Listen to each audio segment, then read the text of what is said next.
বর্তমান vice chairman মাওলানা আব্দুল কাইয়ুম, ওনাকে সংক্ষিপ্ত বক্তব্য রাখার জন্য অনুরোধ করছি। সুপ্রিয় চুনারগঞ্জবাসী, আমাদের মাননীয় এমপি ব্যারিস্টার সাইদুল হক সুমন সাহেবের আজকের এই ওনার বিরুদ্ধে যে কার্যক্রম শুরু হয়েছে সেই প্রতিবাদ সভায় আমরা যোগদান করেছি। আমার দুটি প্রস্তাব। এক প্রস্তাব হলো কি, আমরা আগামী দিন থেকে ঘুমিয়ে থাকবো না রাজপথে থাকবো। আমরা ওনার বিচারে যতক্ষণ পর্যন্ত না হয়েছে, যতক্ষণ পর্যন্ত কে ফোন দিয়েছে, কার নাম্বার তাকে খুঁজে না বাহির করা হয়েছে, ততক্ষণ পর্যন্ত আমরা রাজপথে থাকতে রাজি আছি।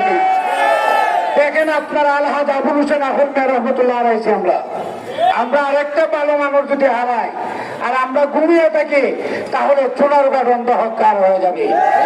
আমি প্রশাসনের কাছে অনুরোধ রাখবো, আপনারা খুঁজে বাহির করুন কে ফোন দিয়েছে, কে সবে নাম্বার দিয়েছে, কে যোগাযোগ করেছে, আগে খুঁজে বের করে আপনারা আইনের আওতায় নিয়ে আসুন। আমরা চুনারুঘাটবাসী আর ঘুমাতে চাই না, আমরা রাজপথে থাকতে রাজি আছেন তো সবাই? আমরা সুমন ব্যারিস্টার সুমন হারাইলে চুনারুঘাট অন্ধকার হয়ে যাবে। সেই জন্য আজকে যারা এসেছেন সংক্ষিপ্ত সময়ের জন্য সবাইকে ধন্যবাদ, আন্তরিক অভিনন্দন এবং মোবারকবাদ জানিয়ে আবার বক্তব্য করছি। আসসালামু আলাইকুম।